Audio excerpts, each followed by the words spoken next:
Hello and welcome to I Have a Story to Tell on ZFM 101.9. My name is Fritz Baffour and my guest today is Paa Kofi Mannor. Paa Kofi is a creative in every sense of the word. He's a poet, he's a producer, he writes scripts, he's supervised and directed quite a few good videos and films and documentaries in Ghana. Paa Kofi, welcome to I Have a Story to Tell. It's a pleasure, Uncle Fritz. Now, Paa Kofi, sometimes I get confused whether to call you Uncle Fritz or Honorable Fritz, and I think Uncle Fritz is very affectionate. It's better. Yeah, okay. I try not to be called honorable at all.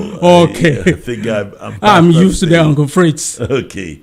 All right. Anyway, welcome to the program. It's a pleasure being Paa here. Kofi, I introduced you as a creative, but tell us a little bit about your background, where you come from, where you were born, where you grew up, what schools, that kind of thing. Actually, I schooled here in Ghana at Apam Secondary School. Then after schooling, sometimes I left for London in my youth. Okay, I stayed in London some time, and I came home sometime during that holidays, and the GTV was doing some script writing competition. So I said, let me just write something. I wrote something. I think that was in 1974, and it won an award. I think that was the time that the late Bampo Wallace was doing some innovation. Yes, he was doing some innovation in GBC. So that inspired me to get into creative writing. So back to London, I got into creativity. I did some courses organized by My Scripts, a very notable director at the British Film Institute, and I got more involved in writing. Okay, so when I came back, I started doing Ghanaian films and all that kind of thing. One of my notable films is Kofor in London. Okay, I did it, I think, it's quite some time. But it was a film that I wanted a British actor that I know, performing it, and I brought him to Ghana, and he performed it. She performed it. The second one too, I did Black Man, White Brother. That one too, I want my friend, a British actor, to participate, and he came, and I wanted to test how my scripts can be, understood by people of another culture. Okay, and I think that one too did very well. Okay, but after that one, my passion drifted into, let me do something more concrete. Okay, and I delved into trying to do some documentary, and especially I wanted to do some work on Kwame Nkrumah. At that time, I did a story that I call it Nkrumah Never Dies. Okay, and it was a story that it was based on the attempts on his life, the Konongugu one, the Amatowo one, and I tried to do something artistic that it was the aura around Nkrumah that make people fail to attack him. When you see the man, his composure, and in Amatowo's case, I think I hear that he even asked for the gun to be given to him. I think the first shot, Salifu Dagati threw himself on it. Then the next one, Nkrumah was bold enough to give me the gun, and there was a scuffle and that kind of thing. So that kind of aura around you make people shake. And I did a story like that, but I later noticed that story was too political. Okay, it was too political, and it wouldn't be received well. If you want to do a good story about Nkrumah, you have to do a balanced story, and it should be a bigger biopic, okay, that can be compared to a biopic like the one done on Gandhi and one done on the South African Mandela, okay. So I think you've jumped the gun. I want to know a little bit about you. Okay. You said you went to a farm secondary school. Oh, so yes. where were you born? And where do you come from? And who were your parents? I'm from Salt Pond. Okay. We normally have a sentence that we say Mifiachin from Metropolis. Okay. All right. Okay. I'm from Salt Pond, and I married some time in London, but I came back and then went back and came back and that kind of thing. Yeah. Oh, so you are a fancy boy from Solpon. Yes. And what was school like? Apam Secondary School is a very famous school. Oh, that time it was wonderful. So tell us a little bit about Apam Secondary At School. that time, just behind our school, there was a mansion built by the late Kojo Bosio. Okay. All right. And most of the students, especially those that like learning, will leave the campus, go to around his place, the place that he has his mansion, then lie in the bush there. We call that Sahara.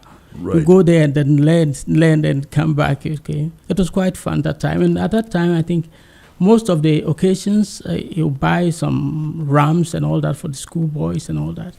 And you had a very good headmaster because I you're think a fantastic he was a historian, man. yes. So yeah, fantastic. how did man. that influence you?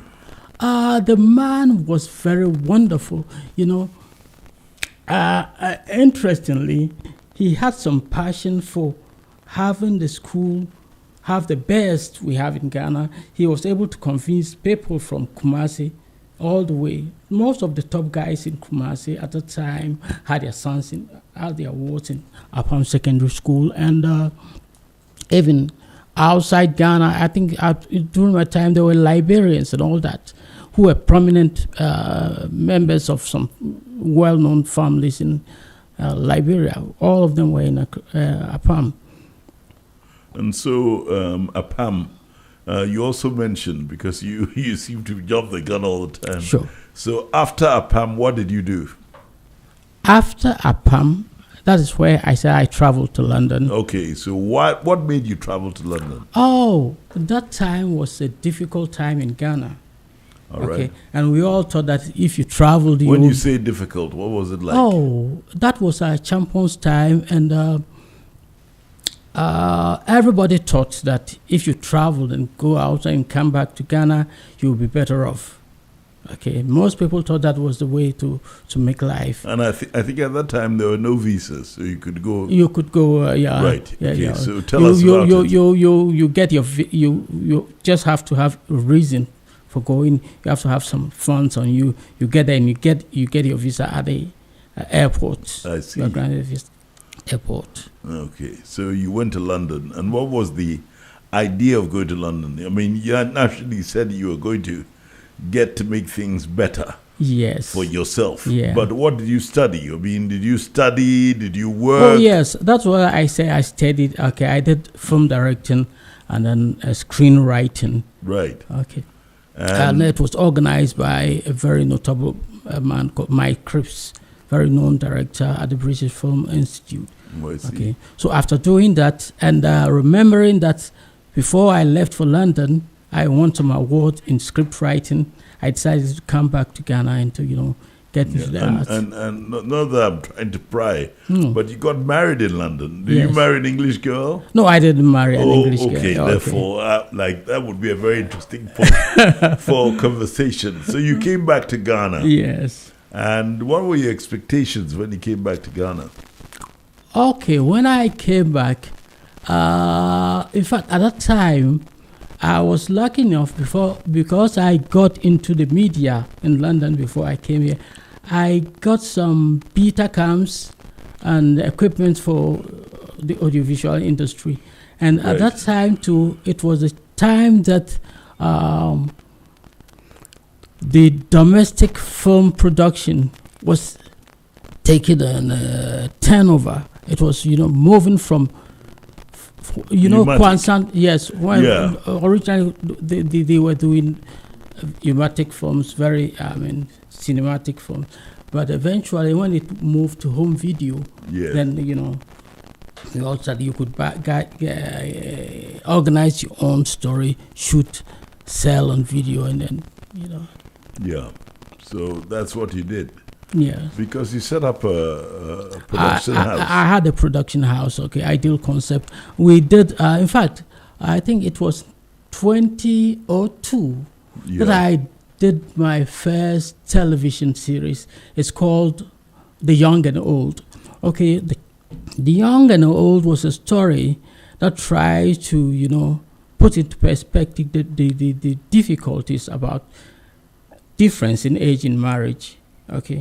All right. Okay. It was very thematic, but at that time, I think the only television series that had taken place before I did mine was this one they call Ultimate Paradise. Ultimate Paradise. But yeah. this so yours was a soap opera. Yes. Yes. Yeah, it was soap opera, and it was a serial. Yeah. It was one story, okay, with one theme. Yeah. Okay, trying to explore what happens in the relations where there's a wide gap in marriage. Okay. In age. In the age, Yeah. yes, in the age, so rather. Okay. And after that, I think I did another soap opera called Oxford Street. Okay, that one too was a soap opera on gentrification, the difficulties that happen to a community when it's being transformed into a commercial and urbanized place. You know, a place like Oxford Street, it was an indigenous Ga place. Then eventually it was overwhelmed by this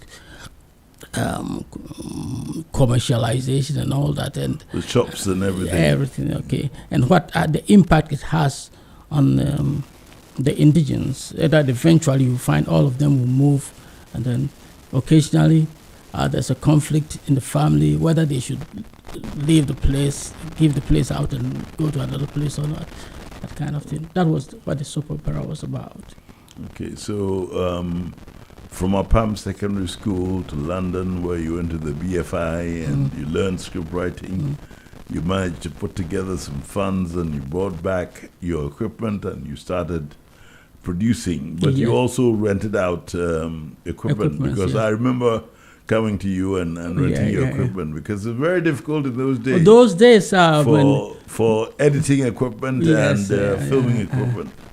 Yeah, so are you still with Ideal Concepts? You know, the film industry, as usual, goes through changes, and usually we adjust to see what's going to happen. Okay, at some point, what we did was that you can do your production, go to the theaters, get some funds, then eventually give to the television stations and I'll show. Okay, and you balance whatever investment you've made. Then eventually it moved to a situation where you have to print it on CD and sell it, and eventually you can give it out to the television stations. But it got to a point now that you can't sell your films again because the television stations became too many, okay, and they were showing films very free, so you can't do a film and sell. And it's not only national, Ghana, worldwide, globally. Globally, yeah. That's why people are doing streaming. Yes. Okay. Paa Kofi, I always see Paa Kofi.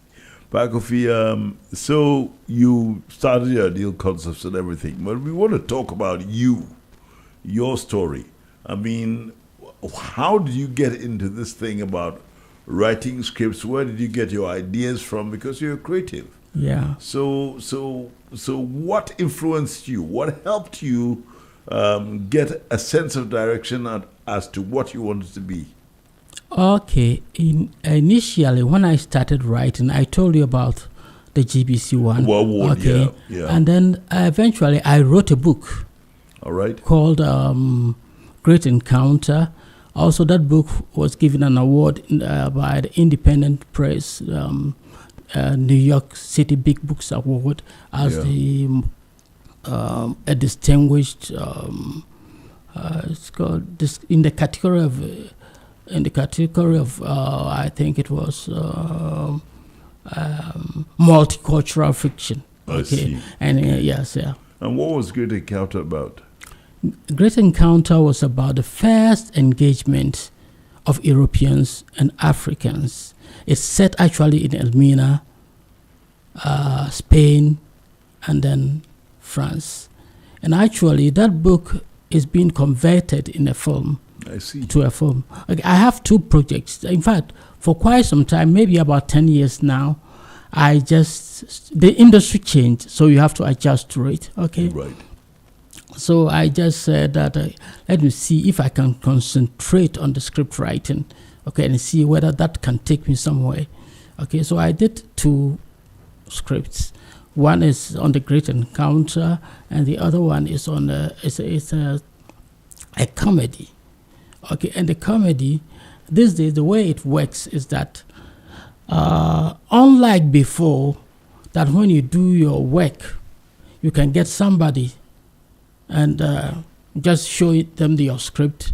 And every production house has development officers. Right. They will look at your script and see what they can do about it. Okay, if there are any adjustment, you do it with a development officer, and then it goes into productions.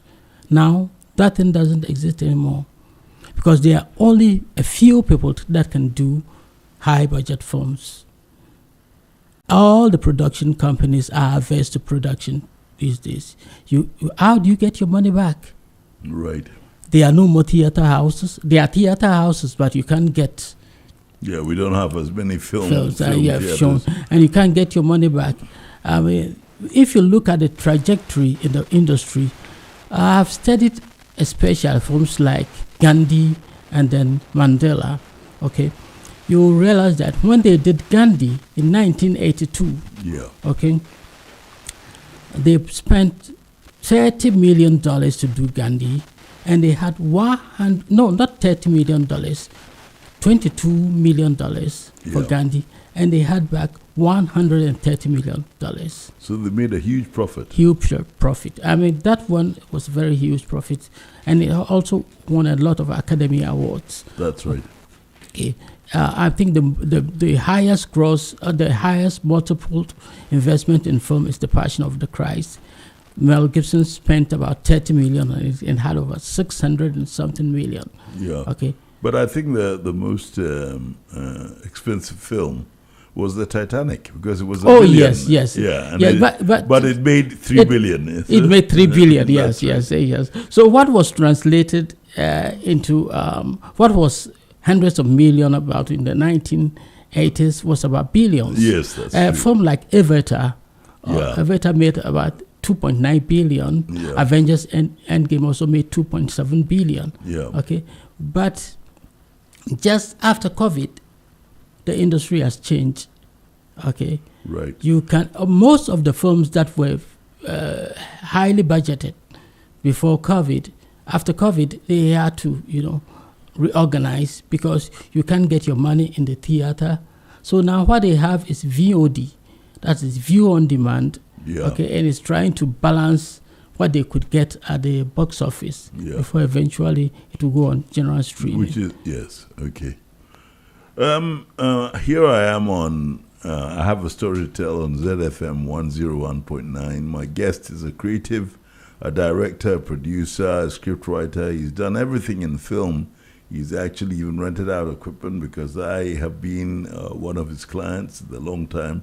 In the long term, he's also been very good to me in the sense that he helped me edit some of my programs and everything. So I managed to get him here to tell us a story about creative work and the problems, the challenges, and also the successes. So Paa Kofi Mannor is on. I have a story to tell on ZFM 101.9. But Paa Kofi, let's break it a bit. Right. What is the first selection of music that you have for this program? Being a poetic and a writer, I like Kofi Kinata. Okay. So he's his from his songs are storytelling and all that, and I like Kinata very well. All right. So, Emmanuel, what? Selection by Paa Kofi Mannor. Z 101.9 FM.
Kofi Kinata singing. Fantastic musician. Yes, his words and his the stories in his songs are fantastic, and they sort of mirror the things that you want to do.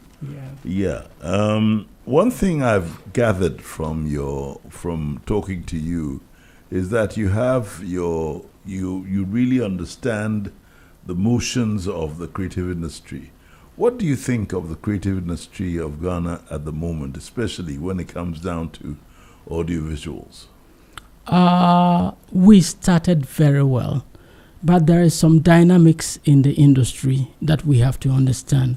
Okay, now the situation is that Nigeria has overtaken us. We started far ahead of Nigeria, and that is because Nigeria has a special case. The world over, there are two industries that have a special case. That's Bollywood and Nollywood. Bollywood because of their numbers. Nigeria Nollywood because of their numbers. Okay. The rest of the industry, what they do is they do a quality film. Okay, that would overshadow what these industries do. These can do multiple films, whether it's good or not. They have the people to watch it. And as the people watch it, it becomes commercial and they improve. Yeah. Our situation is not like that. Okay. And it's unfortunate that whilst they are going up, we are coming down.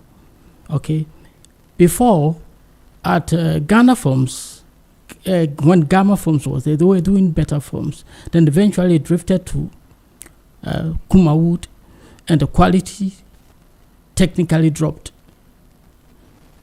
Okay, it was then that I decided that no, I'd rather do films that I can,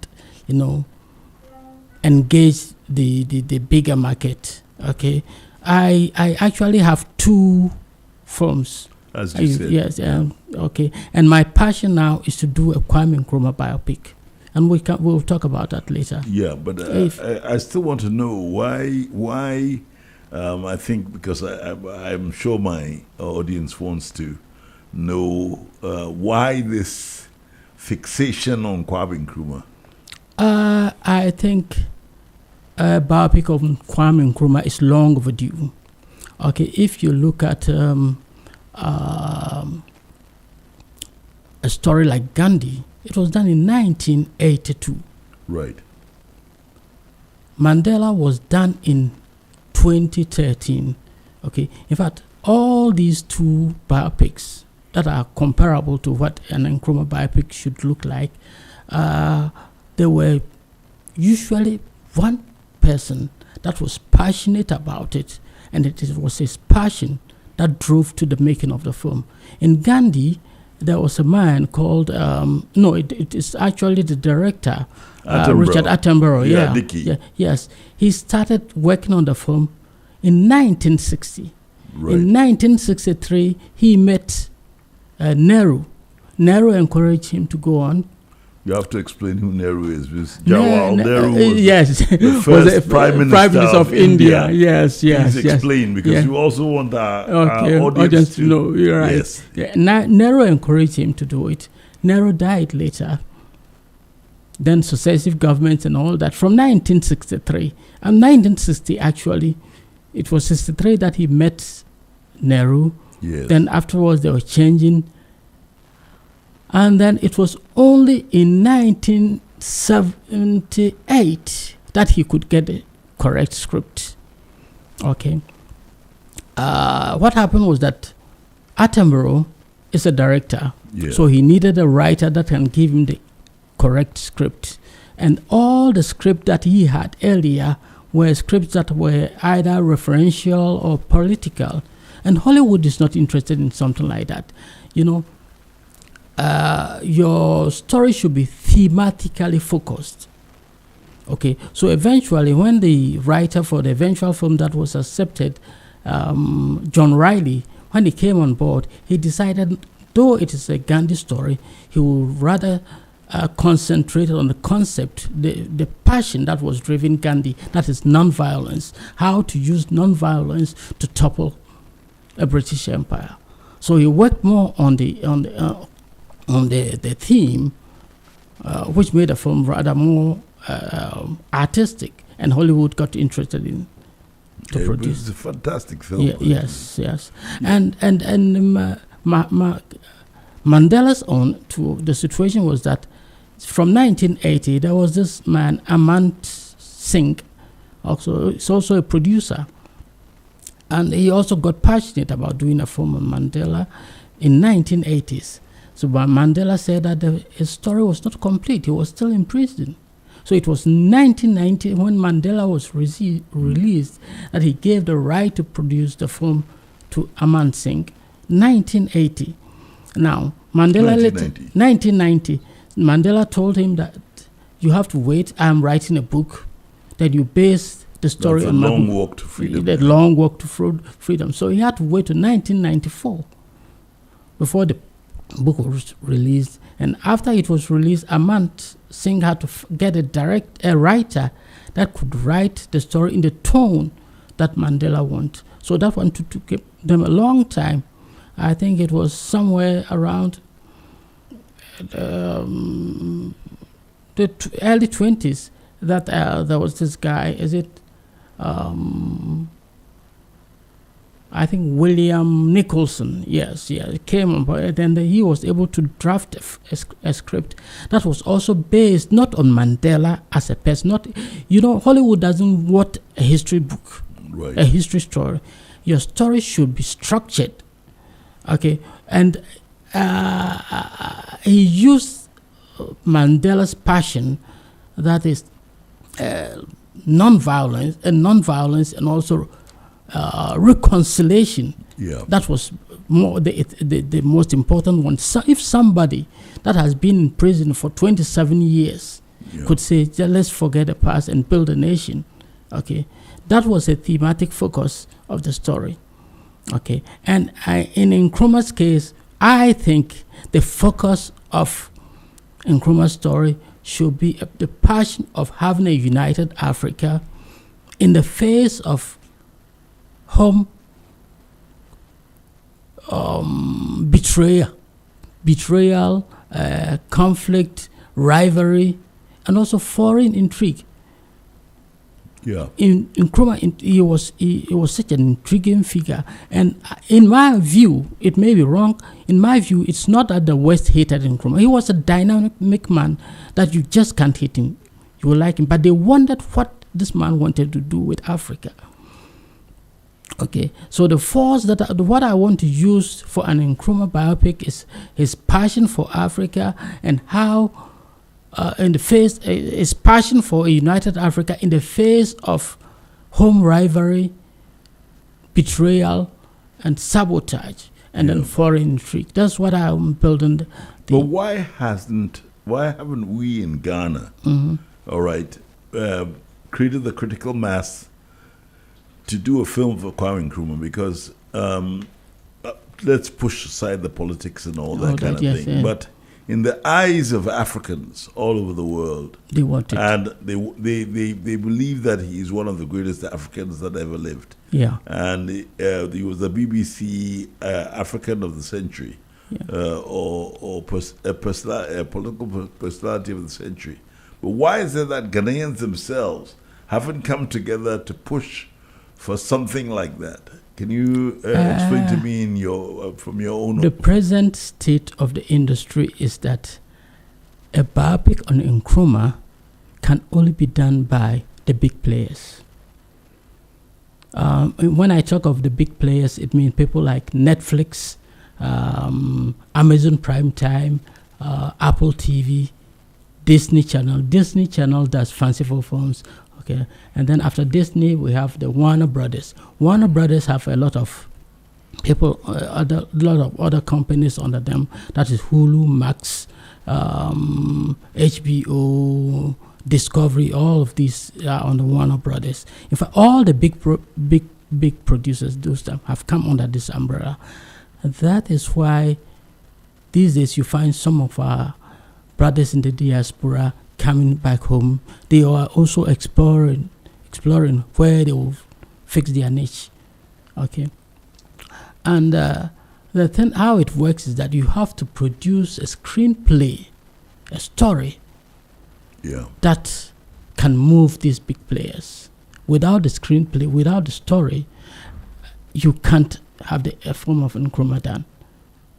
And it's for a support of somebody who can create that story that is needed. It's not just a story. Yeah. You have to understand how Hollywood works, the type of stories they want, and do it the structure they want. Okay, then you can move it forward. Right. We're on, I have a story to tell on ZFM 101.9.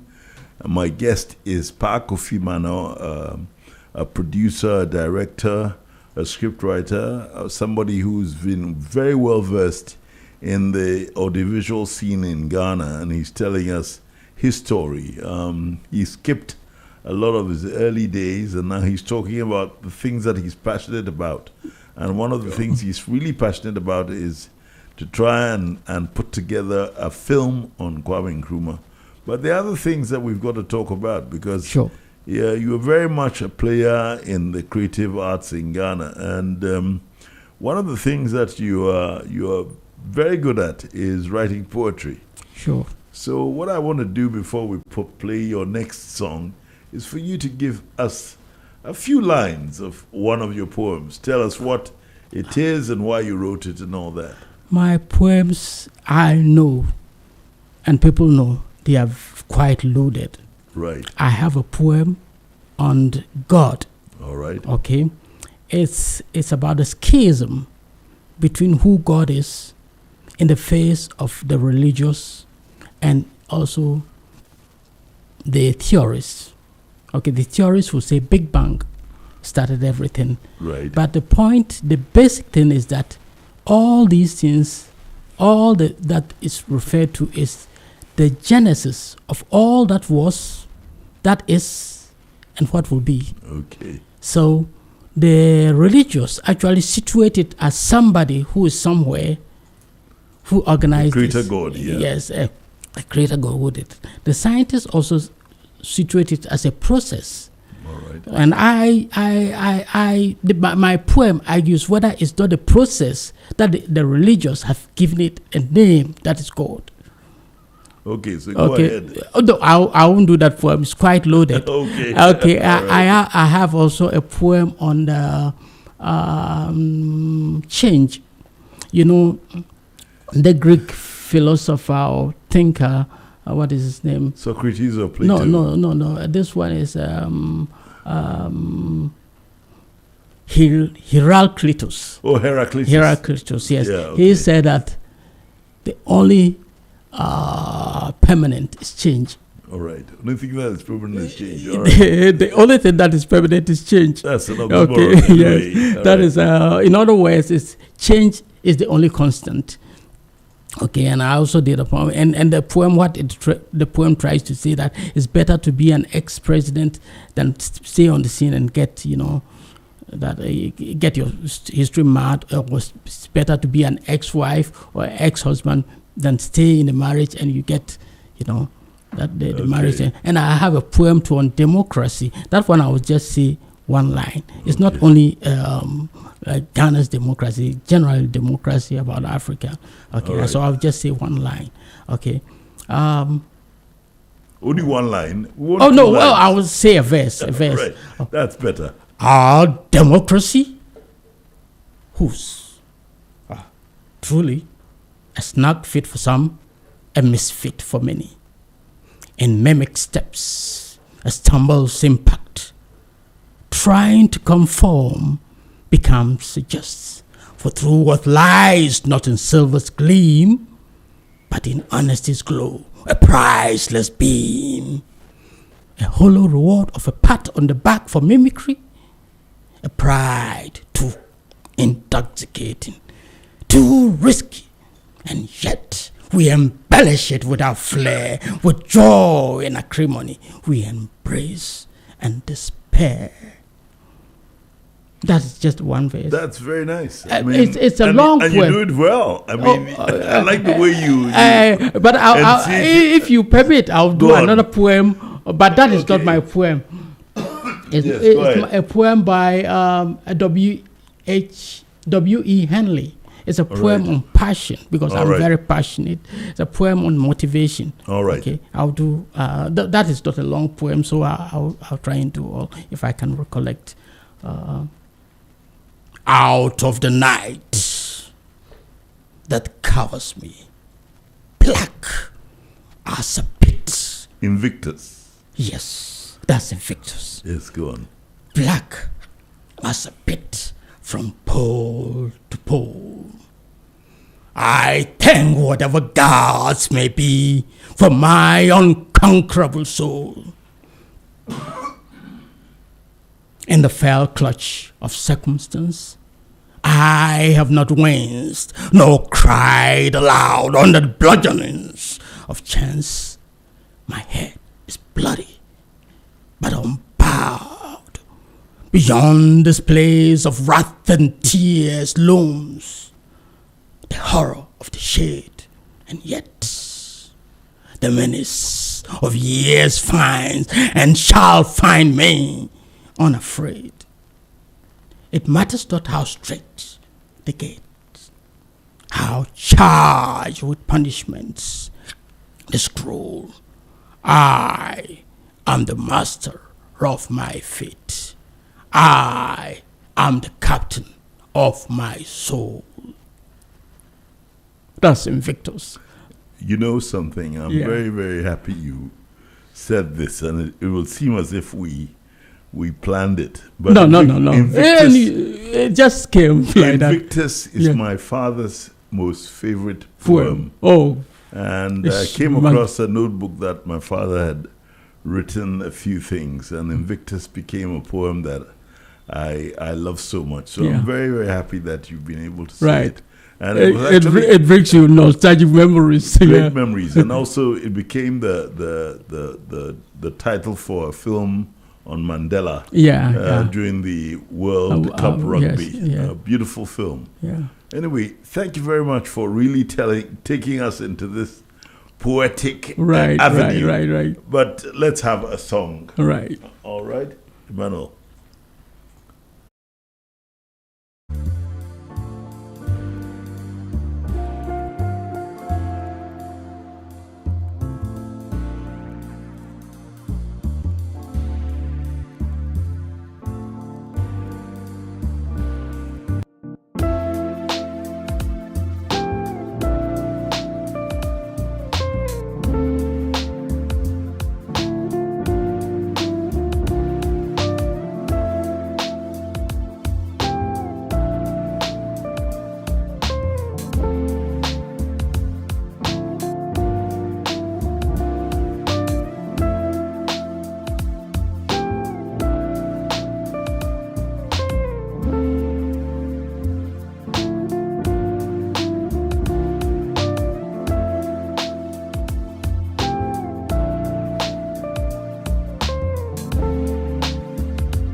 utter one of his biggest hits about a drunk driver. At the end of it, he actually says that if you drink it, don't drive.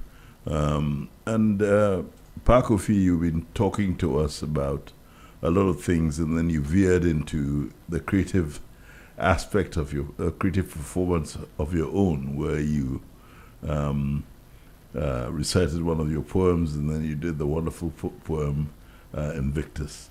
Now, we're going to go back to the Ghanaian creative scene. Yeah. You've been very eloquent about and telling us about the dynamics that have changed and made it very difficult for Ghanaians to come up with the kind of films that will be commercially acceptable to most. But there is a problem, and I want to ask you how we can resolve that problem. We now have so many television channels, and I know that was in the intention of the NCA. I don't know how it happened that we've got over 100 channels, TV channels. We're not supposed to have religious channels. We're not supposed to have channels based on tribes and all that kind of thing, but we seem to have broken the seal, and we're doing whatever we want to do.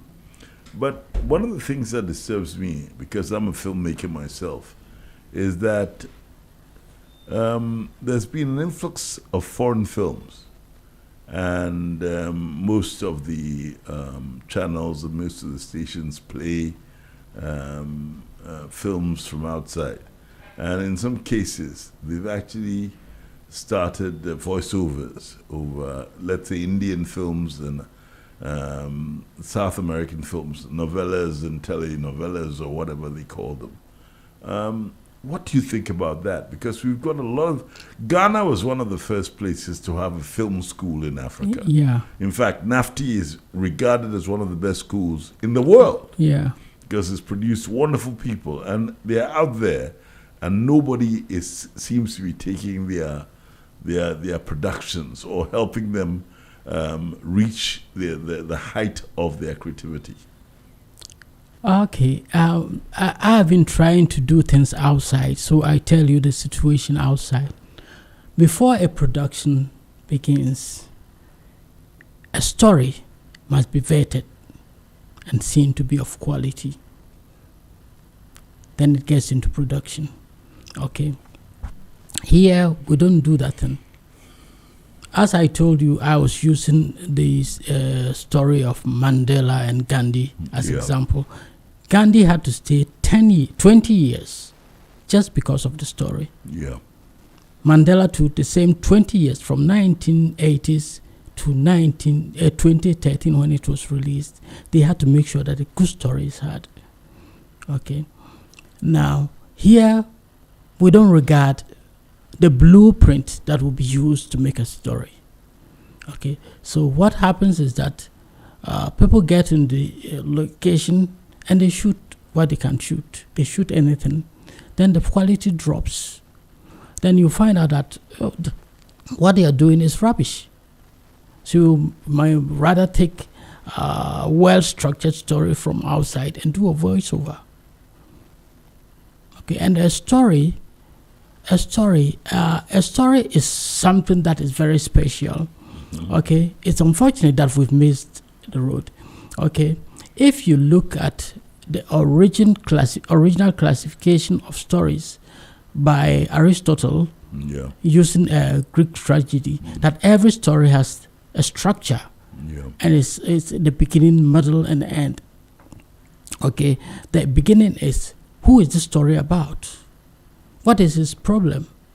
Then you find out who is against this person. Okay, that is the antagonist. You find out that one first. Right. Then the second act, then you elaborate his problems, what he's going through. Then the third one, you resolve it. But all that must be focused on the theme. We don't do that. We just go to the location and we shoot. Principally because we've got a comedian that people like. Right. But you can do that. It will work for some time, but later your industry will fall. because you've jumped the gun. You are not going by the way a story is. So now let me tell you, go ahead. even ancient times, before they learned anything about story writing and all that, Kwekwana's stories were structured. Right. Elaborate on that. Okay. Let me, you know a Kwekwana's story by, that they called, that Kwekwana's was trapped on a tree and he had to break a branch and design it and throw it in the water so that crocodile will see it. Then the crocodile will say, "Who did this?" And say, "I am here, I'm trapped." They say, "Okay, let me take you to my cave so that you shave my kids." You know that story? No, I don't. No, there's a story that Osukwekwana's in fact, is Osukwekwana's Pantavo, no Osukwekwana's Yisma, no Osukwekwana's Pandas, that kind of thing. It's a very complex analysis story. Right. It has the same structure that has been classified worldwide as that's how a story should begin. You create the problem, you know who the story is about, what is the problem, then you elaborate, then you conclude. That's how it should be. Even our ancient analysis stories, elders didn't go to school for anything, but they were doing the same with that. That's why analysts have seen that this is how it's international, worldwide. All stories are structured. But what we were doing later was not structured. And people get bored with it. Apart from somebody that we know very well, that maybe we like their antics and we get fun with it and we laugh it off. But the story itself is not it's unstructured. Yeah. So really, you are saying that we haven't stepped up to the plate in terms of storytelling and the right kind of production. Do we have any hope? Do you see it changing for the better with what we've got now in our country? What we have now, we can only have change if now the industry is on streamers. Yeah. Okay, it's if the streamers we have here will have a policy of getting the producers or do the writing. And also, it's, what happens here is that they ask the producers, bring your film, let's see if we like it. But that shouldn't be the case. You present your project is analyzed, it's given a green light, then you produce. But that is not done. So before you don't just go and do a film and then bring it to the commissioning editor. That's not done. Okay, I have two stories. Okay, a comedy, and it's been doing the rounds in the main industry for quite some time. Okay, it goes and they bring me feedback. This. You have to do a rewrite. By the time they ask you that this is okay, then everything you have a good story. So you've got to be open to criticism and also to change or rewrite. And it's not that you get one criticism and you go back to your table and then you change it. No, you get a number of reviews, then you put all together and you see what actually is the issue that you have to work with. Okay. Right, but you see, you're saying all these things, but we have people who have been actually trained in film and the creative arts and things like that, who know what you're saying. Yeah. But why is it that it isn't being done, and how are we going to change it? I'm looking for solutions. The solution is that either big organizations, as we have today, that can show things like GTV, right, TV3, and I think now we have a streamer like Aquaba or something like that that is under multi-choice. Right. Okay. Organizations like that can have all big production companies. They have a creative and they have a development officer. Right. Those two people are very important. It's not just a matter of the director, the producer. Then you should do that. You have to have a creative and also development officer. The creative will direct, this is the way we want things. We want things about this, okay? Then people will bring their ideas, people will bring their concepts, then they develop it. It goes through criticism, then we see that, no, this is a good product.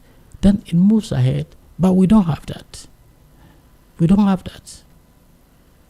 And so how do we,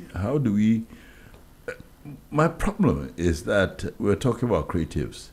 And in Ghana, it doesn't seem as if the creatives like to work together.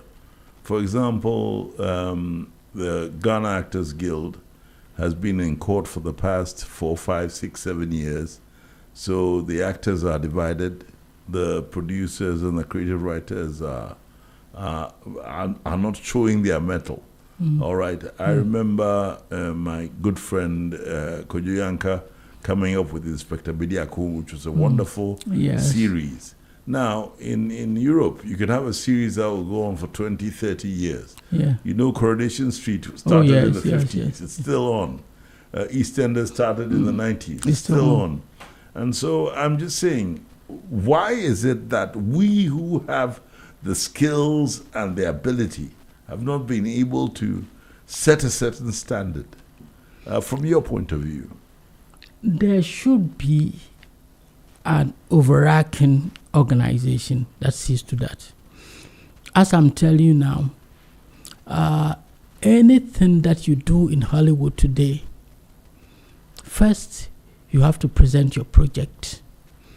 The project would have to go through any of these big 5 people, okay? Netflix, Amazon Prime Time, Apple TV, or any of them. They will know the project. And no project goes on in Hollywood without the industry knowing. They will tell you that, there's no product like this going on, so this is the time to do this.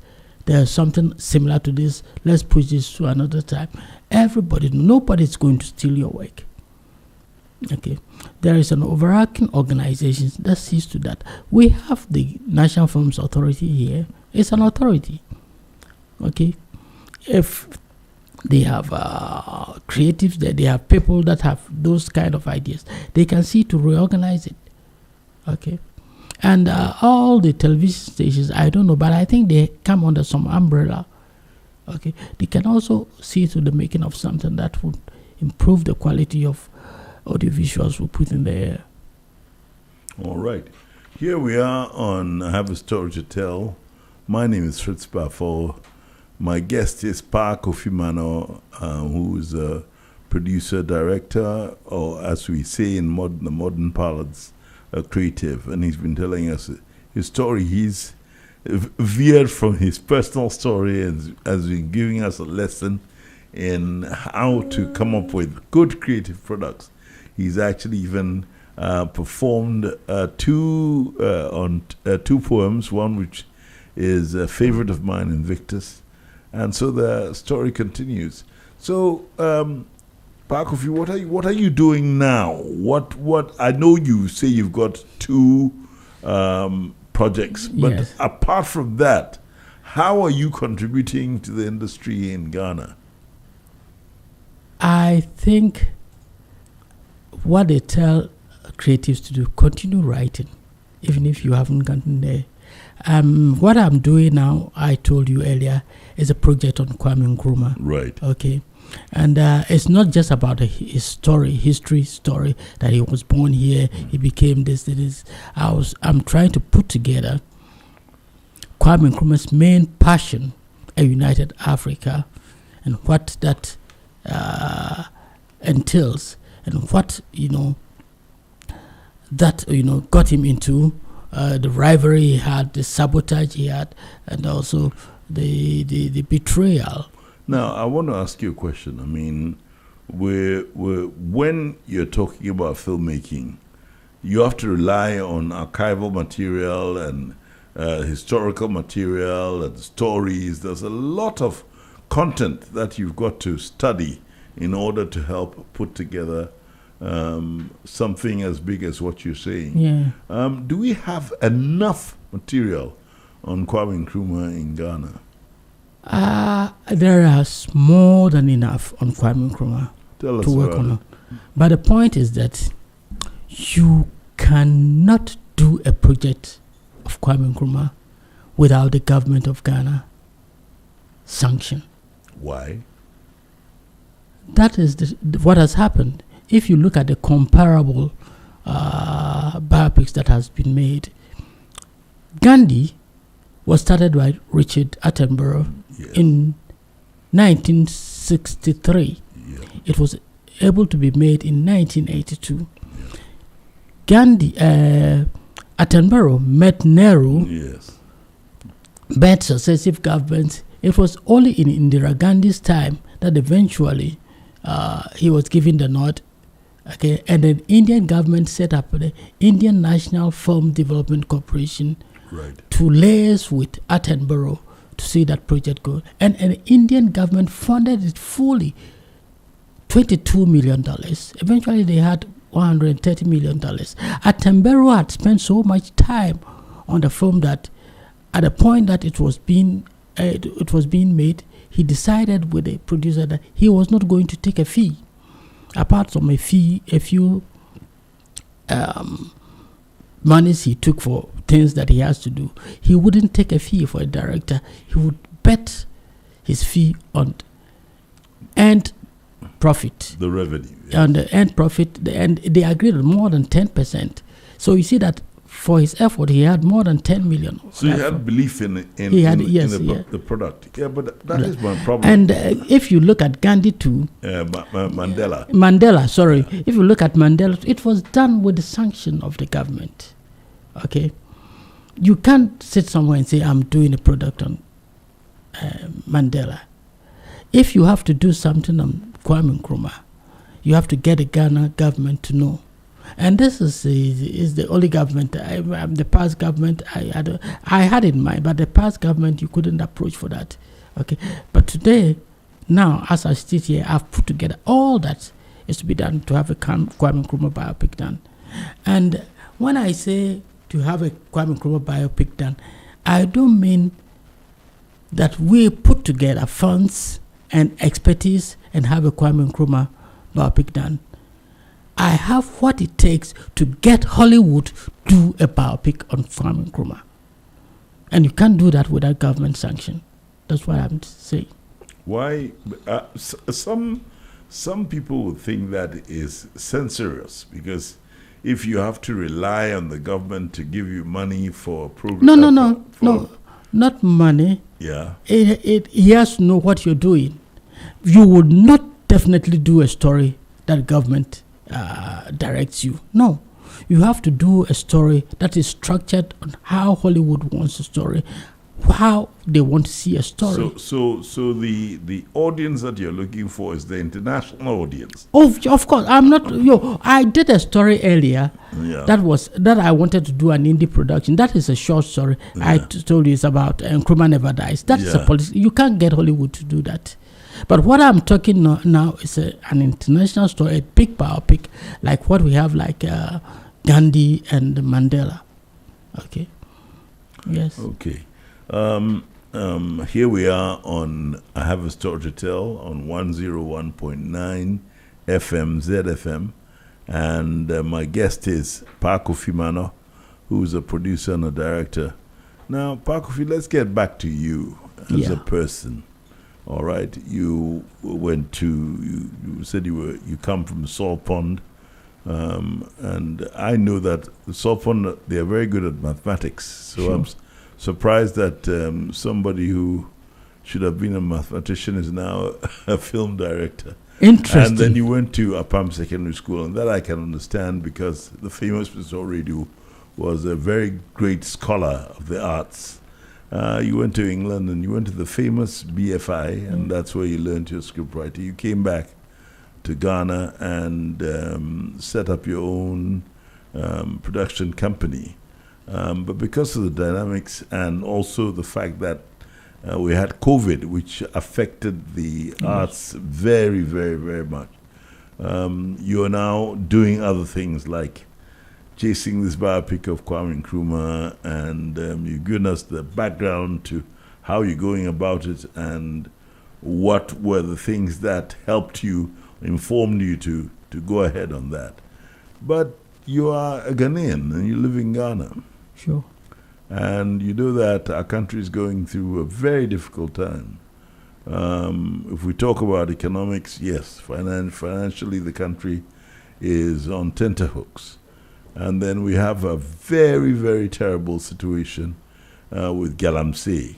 Not because it is an illegal enterprise, but because of the things that illegal enterprise can cause and affect the people of Ghana.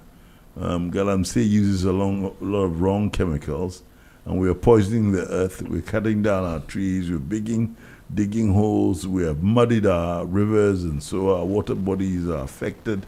And everybody seems to be screaming, raving, and ranting about it. But it seems as if we are not making progress in arresting the situation. The reason why I'm mentioning this is because in other countries, where when there's a crisis, the creatives stand up to it. They come together and they use the medium to raise awareness and to whip people's sentiments so that whatever is negative with the society can be stopped.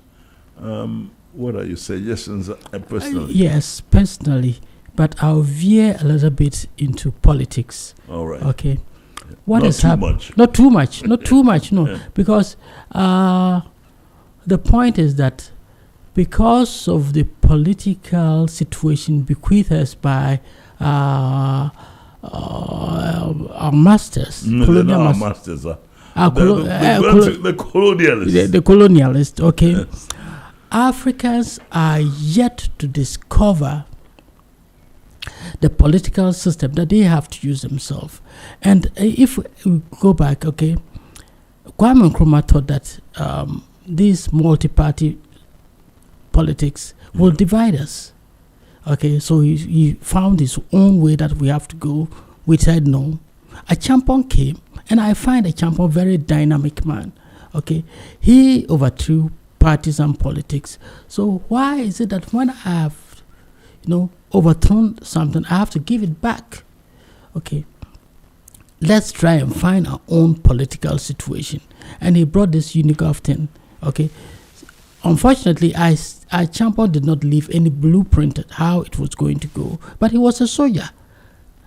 That's the best he can do. Okay, so my idea is that because we have a political situation so divided, when somebody comes and he allows his people to get into this Galamsey, other people come, they go out of the system, another sect comes, they say, why have these people benefited so much from this?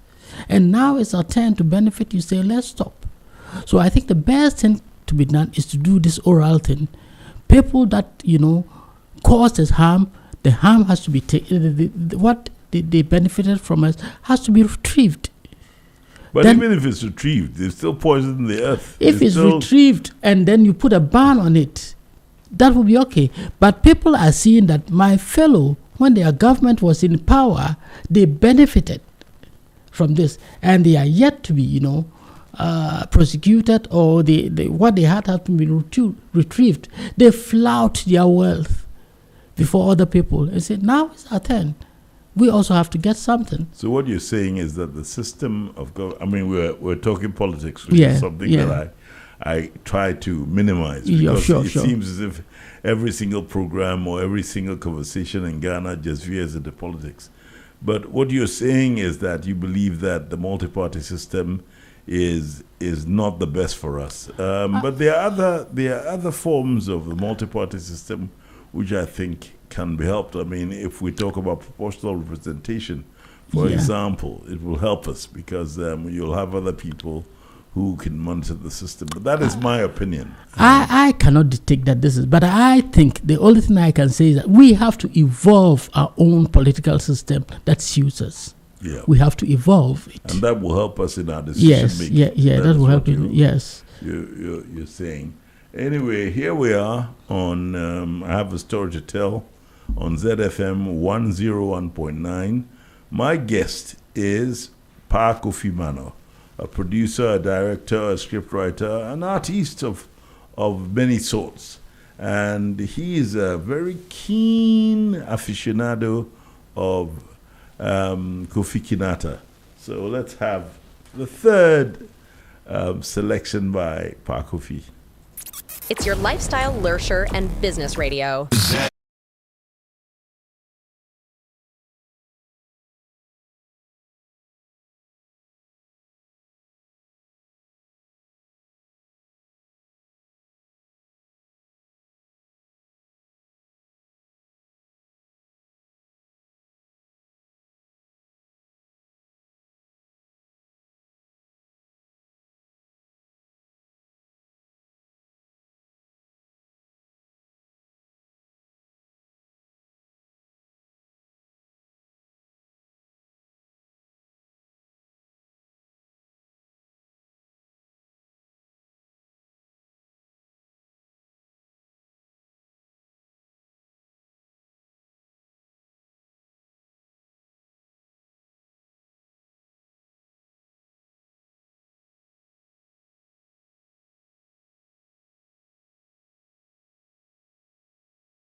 The music of one of Ghana's greatest musicians, the very poetic Kofi Kinata.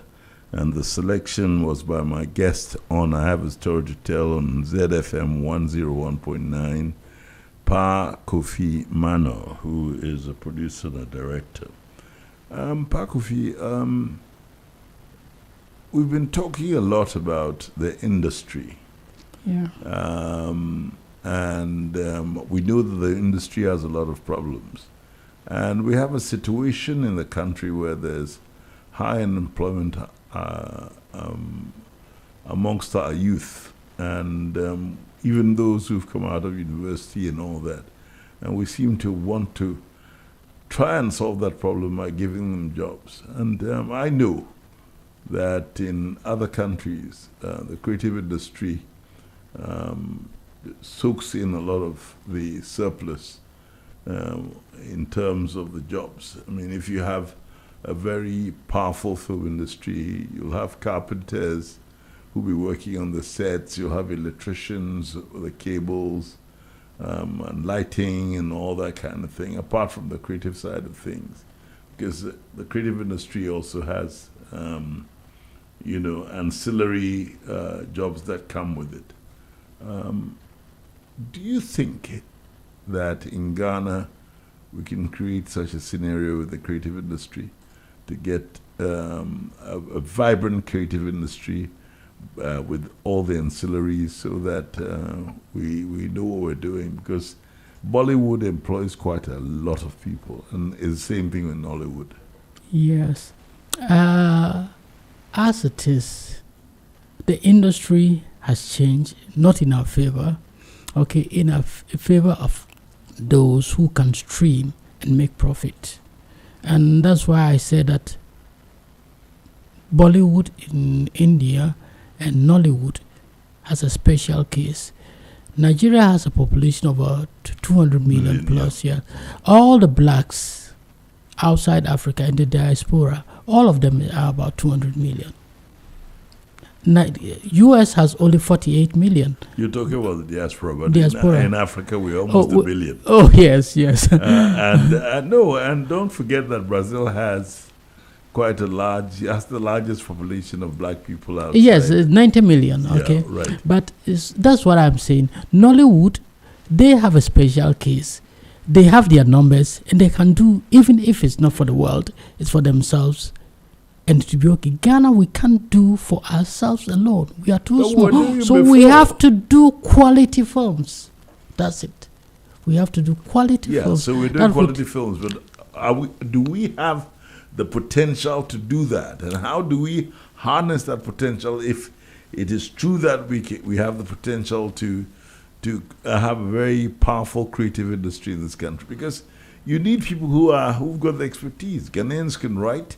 Ghanaians can do wonderful things, but how do we harness it? That's what I'm trying to say. I think we have it. It's just for us to nurture it and see the right people, for the authorities to see the right people that can, enhance that. And we can do productions, especially television. Now that it's streaming, we can do television productions that will serve all the English-speaking people. Okay, we have in Tanzania, in Uganda, in Zambia, South Africa, and all. But we can't do this, I'm sorry to say, Kumawu things for them. No. We have to improve the quality of work we do so that it will go outside Ghana. And it's for the powers that be to nurture this and see who they can put together so that we do that. We are constricting our industry. How are we doing that? How are we constricting our industry? When was it Gamma Industries was there, the industry quality, the film quality was better, and it should have improved. Now it's rather getting lower. Now it's limited to only. But Gamma doesn't exist anymore. That's what I'm saying. It doesn't exist. So something should have taken place that would have kept the industry together, so that we continue to do good film and improve beyond what Nigeria is doing. Okay, we can only succeed if we do films better than what Nigeria is doing, or we can only do for what will serve only Ghana. But now we are doing not only for what will serve Ghana, just for a few people. If this guy knows how to do something that people will love, they will get that. The camera will be on that guy like that. No, there's no structure in the story. Just like that, it will be on your end and you laugh. But it only gets to a flow. Even when I say a flow, it's long. It doesn't go anywhere. It doesn't go anywhere. We have to change the quality and mean good quality films. And to do good quality films, we must start from the script. We have people that will look at the scripts. We have to have a fund, okay, for film. Showbiz is not charity.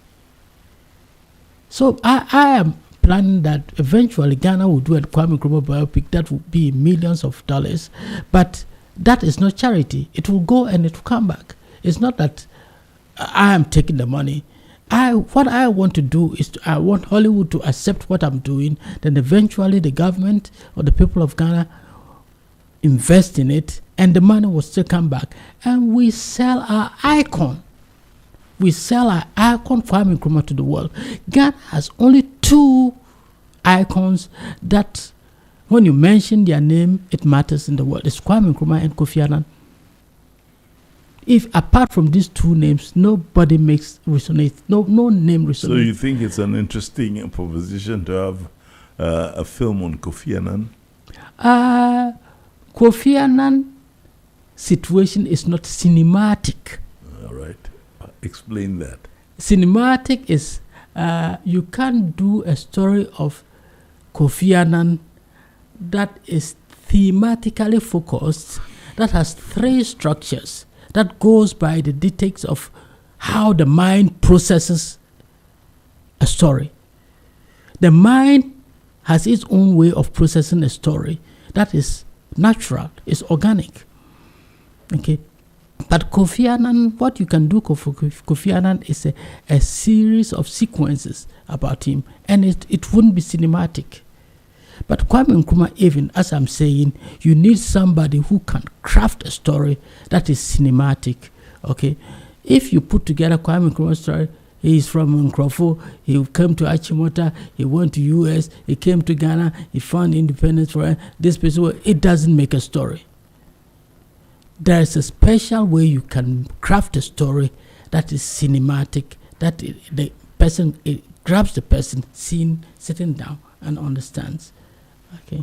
All and right. To end up, I say we have to improve the quality of films we do, and we improve it when we first start by the script. What is being worked on? We first have to start on the script. There have to be people that looks at the script, say this is a good thing, this has this problem, let's go and work on it. Then we have a series. We can even ask students. We can, we do this. First, we're doing this inter-school something. You can create a story competition in schools. That is where I want to come in. Every school bring a story. And in fact, I wrote some proposal to GBC long time ago. What I wanted to do was that I wanted them to get a situation where every school would act one film. Okay. It's not that they would just act. It will be like what they do, what do you know? But this time will be on the arts. What they do, every school bring a story, okay? And it will be supervised by the literature master or something like that. They will bring it. The story will be raw. So the people that know how to do films will look at it and will give notes. This school, your story is this, your story is that. Okay, these are the issues, these are the problems. Go and work on this. They'll go and work it on bring. In the end, we have all the schools, producing schools, bringing their story. When they brought the story, then you make them practice on acting the film in the school. All of them. You have people that will visit them. We have students doing films in NAFTI. They can be deployed to do that, all that kind of thing. I was going to talk about that. Go around the schools, see that what they are doing, it has to comply with this, has to have this, has to. Then eventually you move the camera there. What every school has done, you shoot it. Once you shoot it, you take the part of editing. Then once it's editing, you have good products to show on our television. And you sort of give incentive. This is the first school, this is the second school, this is the person that has the best actor, this is the person that has the best story, and all that. It will be fantastic. Because I was going to go into that.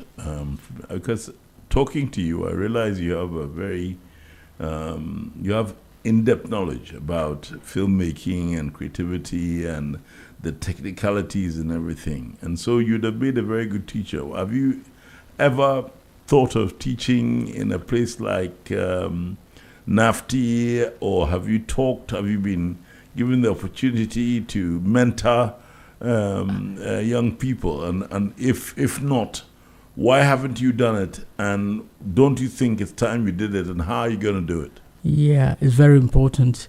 But there's also another way. The way is to write it. You can teach, but it's directed for the people you teach today. If you write and put it down, it will be for posterity. Other people will come and see it. I have a series of books that I have to publish, but these days, the publishing industry is not like before. Before, you do your creativity, you write your thing, and the publisher will take it and produce it and sell it and make money. Now they don't make money from selling books. So you write, it's difficult for a publisher to take it and print it. And it's not their fault. A few years back, if you had been in London or any other place, immediately a person comes to sit in the train, they take their book. You will see that there's a bookmarker in it. That's right. They remove it and read. In a week, he will read one book, throw it away, buy another book at the train station the next time, start reading it. Now nobody does that. Everybody will be holding their phones. You won't see one person with a book opening reading. So everything has come to the screen. So this idea of nurturing the school kids to write a story by themselves, act it by themselves, go around, take those forms, show it, they will be interested. These are how many students do we have? How many schools do we have? A lot of you have a lot material that you can show on television, but we are rather taking foreign films and showing. Foreign films can be there, but we can't give incentive for our people, and every student will be interested to watch a program like that. This school's film is showing today. All of them will go and watch. Yeah, I think it's a very good idea because even the equipment that you use for filmmaking has changed. Yes. Because I remember in the old days when we had Umatics and a Umatic camera cost almost £60,000. Pounds, yes. And right now you can get a phone and it will do all that. All that, yeah. Yeah, so, but you really have to have a way of talking to the powers that be so that they can respond to people like you so that things can be done because we need ideas, we need innovation. Yes. I think usually good things takes time and eventually it would get to the good end. So I'm hoping that eventually somebody will hear something and we'll move forward. But my passion now is Kwame Nkrumah. All right. Okay, we've talked quite a bit about Kwame Nkrumah, but as a young man growing up, and you just talked about something that bothers me because I believe that Ghanaians don't read enough. No. But how did you acquire this need to read and then to write? Because it has to be imbued in you one way or the other. I said that Ghanaians don't read a lot today. It's a fact. But I earlier said, quoted Heraclitus, that nothing is permanent by change. I'm hoping that one day this thing will change. It's a phase, and people will find the need to read. It's very important. At some time we'll find out that all this generation of people that fail to read, they are very dull, and people will come back to their senses. Yeah, because I read somewhere that in Norway they gave all the kids tablets, and they use the tablets for other things. So they decided to do away the tablets and bring back books. And the children are now doing better. And then we have now moved from books to tablets. And if a child doesn't have a tablet, then that child is looked down upon and all that kind of thing. Sometimes the modern technology actually takes us back. Yeah. And I think it's because it's new, so we are sort of excited by seeing a new thing. Eventually, people will get bored with it. We'll get back to the original. Book has been in existence for not generations. About 1,000 years. More than 1,000. I mean, the Bible was, the people started writing on scribing on papyrus and all that. Yes. Writing it's permanent. It would never get out of the system. Paa Kofi, Sulpan, do you go back home? Oh yes, I occasionally go there, and my fancy is go to the beach and see the fishermen dragging their net, I get so fancied by that. I have a lot of films on that. When I go to the way they sing, the singing and the dragging of it's very fascinating. But do the people of Sopon, do they go to see? I'm asking a question. Interesting question. I thought it was the people of Elmina and the people of Elmina, the people of Sopon don't go to see. It's unfortunate. Anyway, it's been in existence for a long time. Yeah. And there's a story that Achimfo so Nkube was a Kajanam war committee. Oh, I see. So you have to explain that. That means they plug coconuts and go to exchange it for fish at Kumansi. And they all have the sea. Then why don't the people of Kumansi also pluck coconuts? You are serious. You want to go to the sea and catch fish, and the person is not serious. So when you come down, maybe you want something to quench your thirst. So you drink the coconut and give. It's funny, isn't it? Yes. And an interesting thing about fishermen is that anytime they come back from sea, they take the best fish for themselves. So they don't sell I thought they took the No, it's interesting, fascinating. Fish. If you compare fishermen to farmers, those are the two primary business. A farmer doesn't care that today he went to the farm. This is what they had. He'll come to the market and sell the best. A fisherman, no. He goes. I think because their work is very tedious. Once they come back to shore, they take the best fishes, and they will tell you, "You want to." They will take the best fishes out and sell the rest. Okay. And so, do you think that your background coming from a seafaring people, because Fantis are seafaring, sure.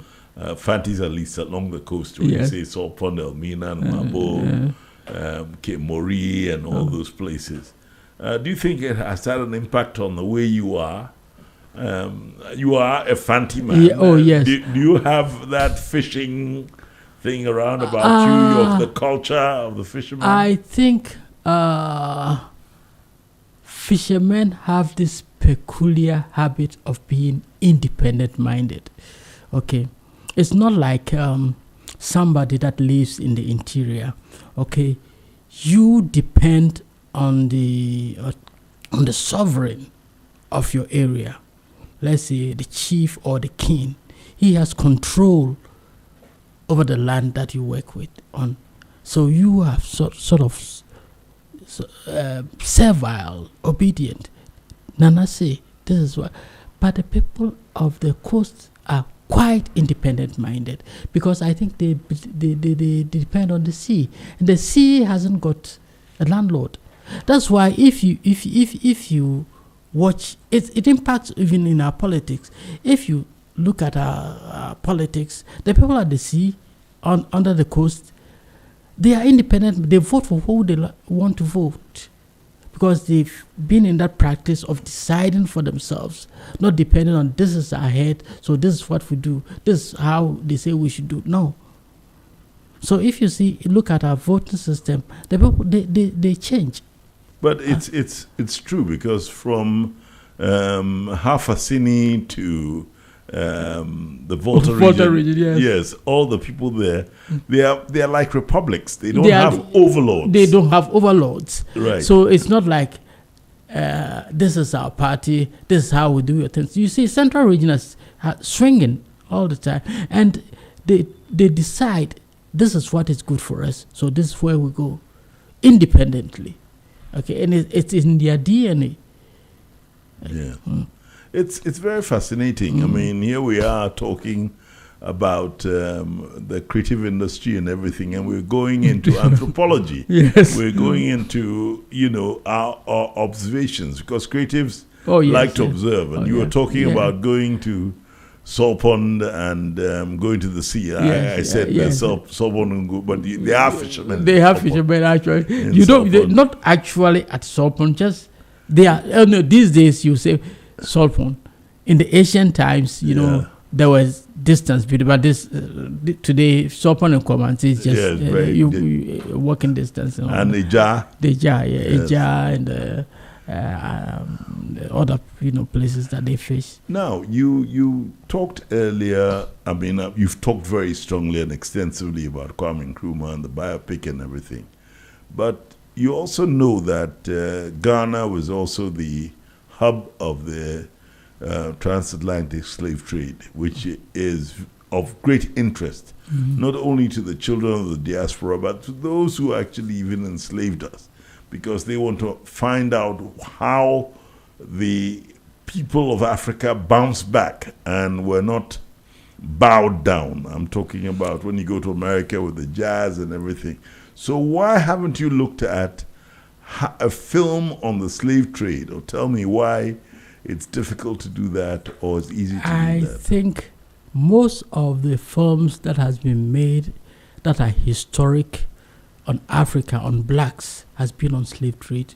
Okay, so I did a wonderful story that I still doing the rounds, and I think eventually, and I didn't do a slave trade story, though it was set in the 17th century. It's about a girl from Ghana called Esata, that eventually became known as Isabelita Hermona. Hermona, yes. Okay. Yes. He did something very courageous, and that inspired a Spanish captain to take her under his wing. That's off the coast of Elmina. Off the coast of Elmina to Spain.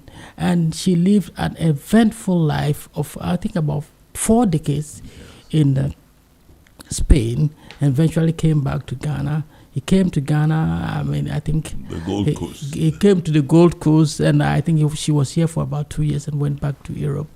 And then I think she passed on later. Okay. I studied a few of what we know about her, and did a complete story.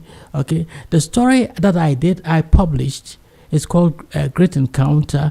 When I did that story, it won New York Big Books Award, distinguished favorite for multicultural fiction. Oh, that's but eventually the editors called me and they said my book, it seems I wrote it with a focus on the African audience, but what I wrote is something that, if treated very well, it's a global book.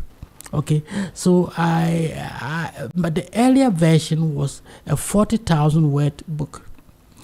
Today, as I'm speaking you today now, the editors asked me to expand it to a 75,000 word book that qualifies for a novel. The first one is a novelette. Okay, so I've expanded it, and what they wanted me to do was to extend it to the life of the girl in Spain.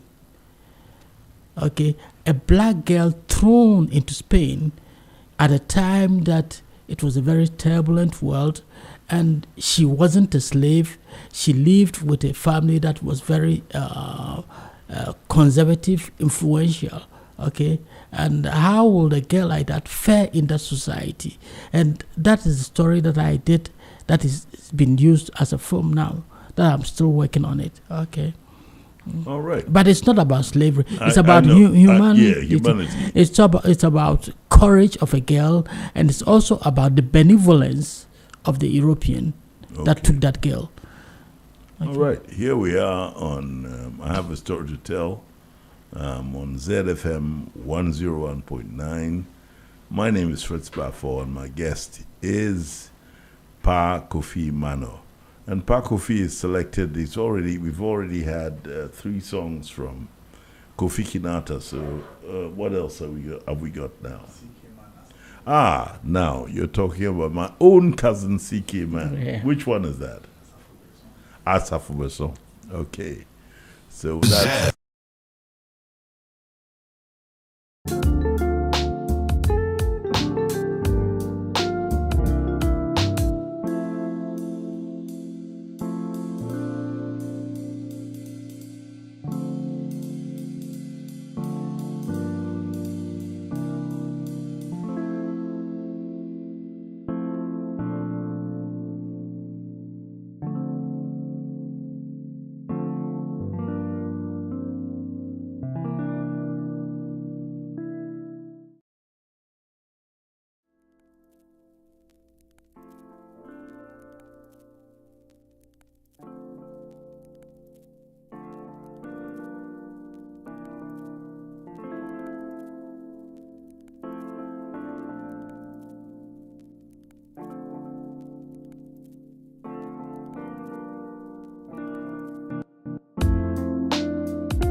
late maestro C.K. Mann, which was the fourth selection by my guest, Paa Kofi Mannor, who is a visual artist who's been regaling us with his deep knowledge of film and creativity in Ghana. We've touched on so many subjects, and he has not talked enough about himself. So right now, you're chasing the Nkrumah biopic. You've got 2 properties out there that you want to turn into very successful movies and things like that. But apart from that, what are your horizons? What are your objectives? What do you want to be? Where do you want to be in the next 4 or 5 years, God willing? In the next 4 years, I'll start from next year. Okay?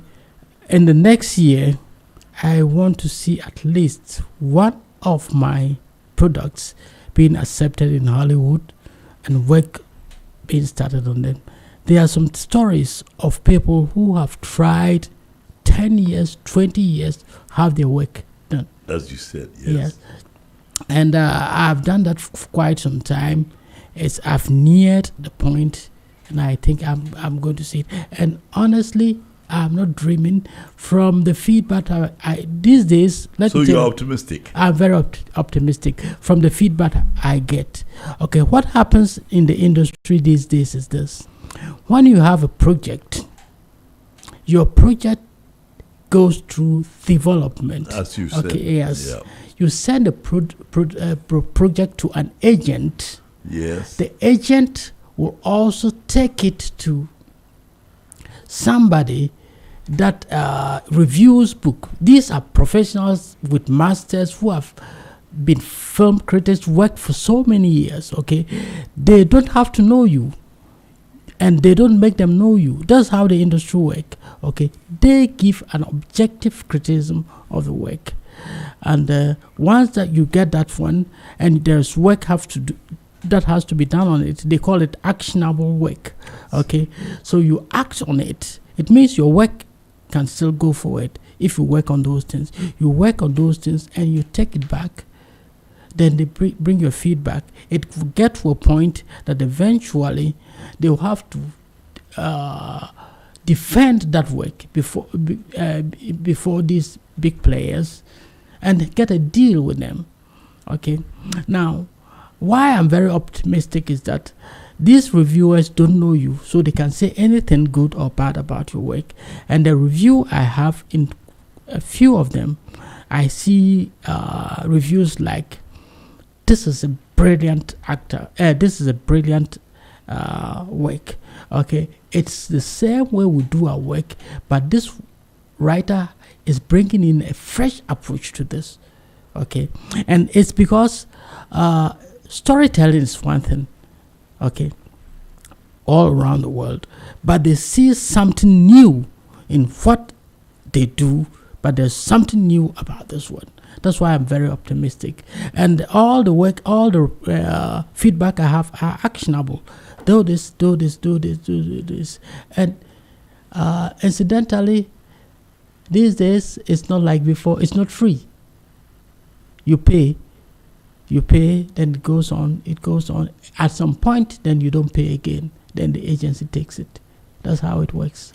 Okay, and there are people that have spent fortunes doing that. So that's when it becomes very successful. Oh, but do you know the fee for having a script produced in Hollywood? No. Oh, you should know. You know, maybe you just want me to say. It's it's usually pre-COVID. Yeah. Before COVID, then definitely you get something 7 figures. But these days you can you if you're lucky you can get 7 figures, but at least you get 6 figures, okay, in thousands of dollars. So it's worth it to spend all your time and make good efforts. If your work is something that is actionable, that something can be done on it and gets to how they want it. Okay. Right. But you haven't told us, I mean, you've talked about that, but I mean, where do you see yourself in 4 years? You've only given us one. Mm-hmm. I want to write a lot. And in fact, actually, I've written plenty. Not that I want to write. I have written plenty that I can publish at least about 5 to 7 books now. Okay. I have short stories. I have works that can be acted on the stage, a collection of them, quite a lot. Okay, but as I said, these days it's not like a publisher takes it and publish it. No, okay, the writer himself have to invest in it for some time before it goes forward and all that. Okay. Yeah. Now you're talking about dramas, and I see that in the last few years, Ghanaian writers dramatists are now putting their productions on the stage. Why haven't you done something like that? Oh, I did something like that. Okay, I did something like that some time past, but I think I chose, not that I chose, it was the time that I had to do it. It was just around the COVID time. Yeah. I did some works on the stage. I did, I think, 2 works on the stage. Where were they performed? Oh, they were performed at the National Theatre. Really? I did it. The audience wasn't that great at that time. It was just after COVID, and people were adjusting to the industry. Now people have seen that they don't go to cinema and all that. So I think the creatives have thought that, okay, if people don't go to cinema and they are always in the house, the only thing that can move them to watch something is something that is live, which is the theater. That is live performance. So people are just veering into that, and I think that one is also a good fold. Yeah, because you tell a good story. Oh, yes. I mean, in talking to you these past few 2 hours, it shows you have a lot of content to give out. And I worry that you say you've got a lot of stories, but people out there don't know of your stories. Haven't you looked at the other media that can help you project the stories and ideas that you have as a creative? Honestly, here locally, we do sort of prolific writing. Right. That is different from qualitative writing. Okay. If you ask a Nigerian actor today, he might say he has acted about 100, 200 films.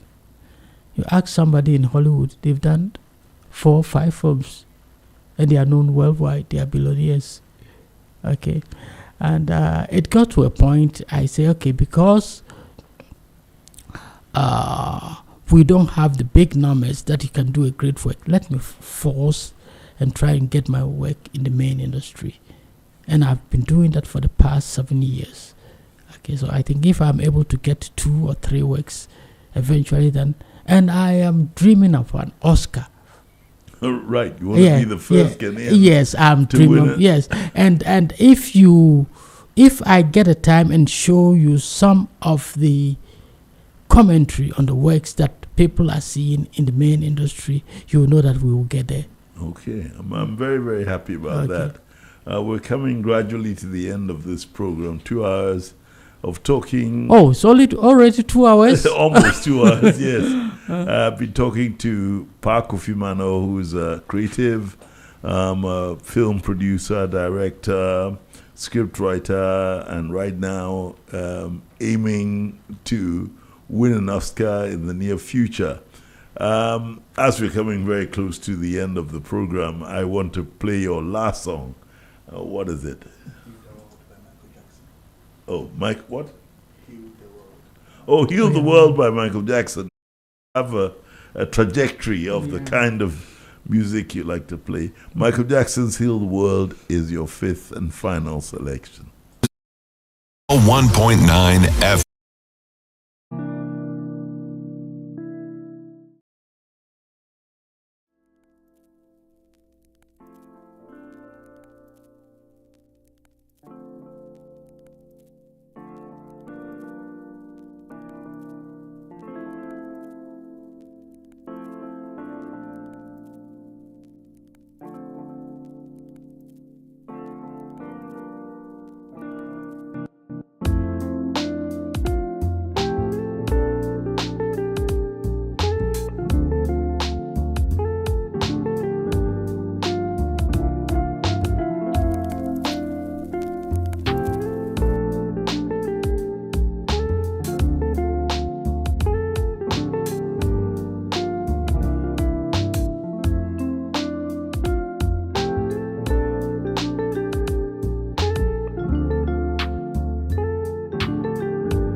FM. This is ZFM 101.9.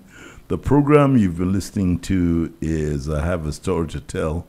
I'm your host. My name is Fritz Baffour. My guest has been Paa Kofi Mannor, who is a film director, producer. He writes scripts, and right now, as I said before, he's aiming for an Oscar, and he's waiting for good news from Hollywood. Paa Kofi, thank you very much. It's been a very interesting and a very worthwhile exercise talking to you. Thank you very much for It's a being on my pleasure.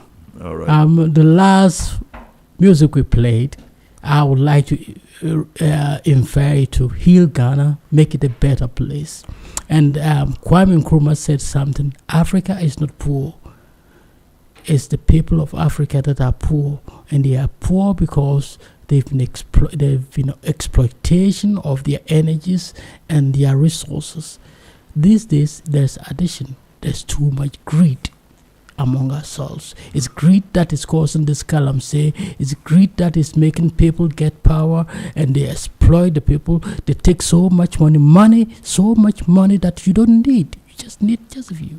So heal Ghana, make it a better place. On that note, I'd like to thank you and say to everybody, same time next week on ZFM 101.9. The program has been I Have a Story to Tell. My guest has been Paa Kofi Mannor, and this is Fritz Baffour signing off. Goodbye. You're tuned in to Z 101.9 FM, your lifestyle, leisure, and business radio.